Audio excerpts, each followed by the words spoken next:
Professional Development Infrastructure Proposal by Jacqueline Radke for the University of New England. So I chose the infrastructure proposal to present to you as my colleagues today because there are 3 goals that I think are extremely important in the literacy action plan for our school. And I think these 3 goals, with the success of them, will give us greater success in not only literacy, but in a lot of areas. So the first goal is to improve community involvement with more academic-based theme nights. So as we all know, we have very little community involvement as well as parent involvement in our building.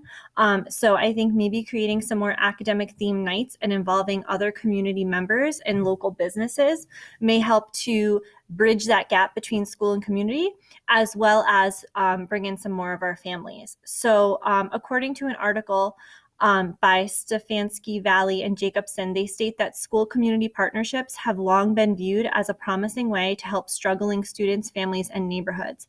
So not only is this going to close the gap between our students and their learning, but the community involvement can also help families that are struggling in regards to clothing and things like that, outreach programs and things like that. The data, which I'll show you in a couple slides, from our school shows that the community and our school are 2 separate places, and that we need to connect the 2 to see greater success in our students' achievement. By allowing local businesses and community members to come in, as well as families to come in more often and become more active participants in the educational environment, we're allowing our students to see the strong connections and the great number of people that are working together for their success. Unfortunately, we don't have that right now. So the students are unable to see that that partnership that we should have between the community and their families and their teachers and everyone involved in their education. So for this goal to be effective, we need to follow a timeline and we need to have specific resources. So we can immediately begin to implement changes that are suggested and created throughout the remainder of the school year. We can reflect over the summer on what changes worked and which did not, and then use that data to implement a more solid plan. And that's the case with all 3 of the goals that I'm going to talk to you about today. In order for this to be successful, we need teachers, administrators, PTO, and community members to all be involved in the action steps, and the police department should also be aware of the events that are going on and be present at them. Teachers must attend the school and community events and be active participants in planning them. As we all know, in the past, our teacher attendance at these events has not been positive. So we really need to work with our teams, our grade level teams, and maybe decide maybe having 1 teacher from each team be present at an event and have it be a rotating schedule. There's a lot of different things we can come up with, but we really need the teachers to become active participants in these events. The action steps for this goal are to contact local businesses to see if they'll provide incentives and prizes for the events. We can offer that they set up a table at the events for their own advertisement. We need to create and post vibrant posters advertising for the events to be posted around the school, telephone poles, and at local businesses. We need to use a calendar to plan the theme nights around literacy topics and make sure that that calendar is readily available to community members and families. And we need to open up the events to all of the community, not just the students who attend our school specifically. Potential problems for this goal are that finding the time to allow the community members and families to come in, as well as scheduling events that work with everyone's schedule. That's always been a problem. Time is the biggest hindrance. We recently had to cancel a movie night due to low attendance. We only sold 10 tickets in a school of 500 students. So we really need to take a look at why these events are not successful. And when planning the events, we need to involve all parties to ensure that everyone's available for the event and that everyone has a role in participating. In order for us to see success of this goal, we will see that based on the number of people in attendance at the events, both family and community members, as well as the number of teachers that are present. Success will also be evident through the change in academic data based on attendance at the events and the event focuses. The more involvement that we have from community members should be directly reflected in our students' academic successes and gains. And an article by the NEA, they state that community support of the educational process is considered one of the characteristics common to high-performing schools. So by involving the community, we're stepping in the right direction for having a higher performing population of students. When we take a look, I combined Goal 1 and Goal 2 data. So you'll see Goal 2 in a second. But when we look at this, our movie night had almost 0% participation. We actually had to cancel it. Our Oktoberfest had 11.8% participation. Our open house and our conferences were our bigger events, participation-wise. However, those are more of a required event versus the events that are more fun and after-school-wise. So the Veterans Day Assembly and the Ice Cream Social were also not as large as the conferences in the open house. And even conferences and open house, we really should be aiming for a goal of 100%. All of our parents should be coming into our school and seeing our students and their progress and what they're working on. So with that, we look at Goal 2, which is to increase parent involvement through more effective conference times and parent support classes. In an article by Ederner, he discusses how studies have proven that family involvement increases students' academics and their self-esteem. He states principals and teachers said that they make efforts to increase parent involvement. Parent-teacher meetings, home visiting, communication, guide families about schooling and social cultural activities like reading drama, celebrating national days, tea hours, and festivals that are arranged by schools. So when collaborating with administration, teachers, parents, and community members, we can improve the infrastructure of the school and support students' learning, both academically and socially, which are both equally important. Timeline and resources, as I stated previously, we can immediately begin to implement the changes, and then we can reflect over the summer on what worked and what didn't and implement a more solid plan for the next school year. We're going to need to have all hands on deck. We need teachers, administrators, parents, central office staff. We need professionals such as outside speakers or in-house teachers and staff to run informational classes for parents.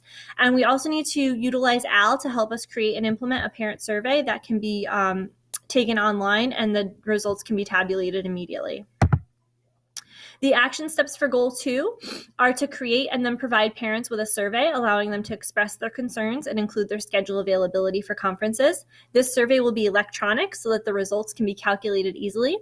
We need to then use the parent survey to make a conference schedule that is more conducive to their needs. Currently, we have 2 days of conferences and 1 evening of conferences. We all know that evening fills up quickly, and then we're having to schedule conferences on our own time to accommodate our parents. So we need to work on making a more conducive schedule. We also need to seek out professionals to run support classes both before, during, and after parent conferences, as well as maybe on weekends and evenings. We can look into having high school students who need community service hours to watch the elementary students during this time so their parents can attend the classes worry-free. So that eliminates that problem automatically. Other potential problems with this goal are that when creating a schedule, we need to meet everyone's needs. We have to ensure that parents, teachers, and administrators are all being accommodated. While we cannot please everyone, we need to do our best to ensure that we are reaching as many parents as possible and not inconveniencing ourselves or our own families or even our students' families. Another problem that we encounter is the comfort level of parents. The NEA discusses things that make parents uncomfortable, which include language barriers, lack of professional knowledge, lack of positive communication. There's been studies that show that parents receive more negative communication than they do positive. The lack of the school's understanding of familial situations such as single parents or older grandparents, and also the lack of transportation to attend events are all issues that our families encounter and prevent them from coming to our events. So we're going to need to work together to address the potential problems. We need to work with administration as well as central office to develop a schedule. We may also want to survey the teachers, just as we are the parents, to see which would be the best conference schedule for them. And then we may want to look at having some kind of incentives or stipends for teachers and staff to conduct the presentations and classes for parents, the informational sessions. We'll know that this goal has been achieved by the number of parents that attend conferences. Obviously, we want to see an increase in the percentage by the parent survey data, the completion of the survey and the results that we see, also homework completion in class, and improvement in communication between home and school with parents and teachers. Goal 3 is kind of one that stands more on its own. It's to create a more structured early release day schedule to allow for more effective work to be done among teachers. So O'Reilly and Matt state that, as with any committee in the school district, for collaborative efforts to be successful, it is important to meet face-to-face periodically to establish and maintain a common focus and pursue goals and objectives that enhance the school district mission and vision. While we're presented with the time once a week, the time is not structured, and oftentimes the work doesn't get done. We all see this every Thursday after school. With the implementation of universal agendas and minutes forms, data teams can know ahead of time of where they left off, reviewing the minutes, and what the goal of the next meeting is by reviewing the agenda prior to the meeting. So the timeline and resources for this goal, again, with the first two goals, we're going to immediately begin to implement changes that we think will work, and then we can reflect on that and make a more solid plan. We need administration, faculty and staff, central office, such as department chairs and instructional coaches, and even paras to be involved in this process. Flexible scheduling will need to be taken into account, and a universal agenda and minutes template will need to be created. And we're going to need data, grade level, school-wide, district-wide, and even statewide, so that we can assess it and in all of our data team groups. The action steps. We need to create an agenda and minutes sheet that will be used by all data teams and groups. We need to assign roles for data teams so that the workload is split evenly and everyone has a job.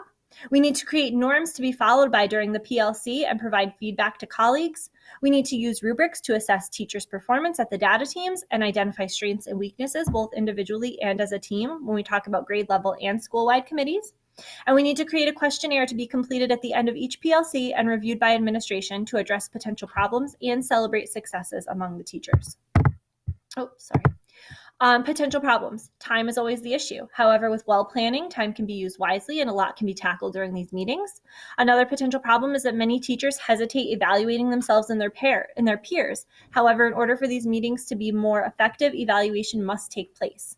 Wilkins, Shin, and Ainsworth discuss the benefits that peer feedback has on elementary teacher candidates. While we are not candidates, we are still continually learning, and we need that feedback to help us improve our instruction, our data teams, and our own practices.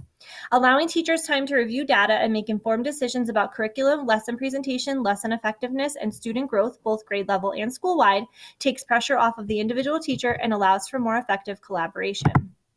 We'll know that this goal has been successful because part of the district improvement plan is to use PLCs more effectively, and one way they are working on that is by developing more solid and cohesive data teams. Part of our PLC time has us working in grade level and school-wide data teams. Using the PLC time more effectively through the use of agendas and minutes forms will allow us to have more structured meetings. We will see success in the following ways: continual review of agendas and minutes and feedback provided by administration, teacher rubrics for data teams completed individually and as a group, and stronger collaboration among grade level and school-wide teams. In turn, this will all result in us being more successful in our classrooms and as a whole school unit, which directly impacts our students in a positive way. The following are references used in the presentation. If you have any further questions, please feel free to contact me. Thank you.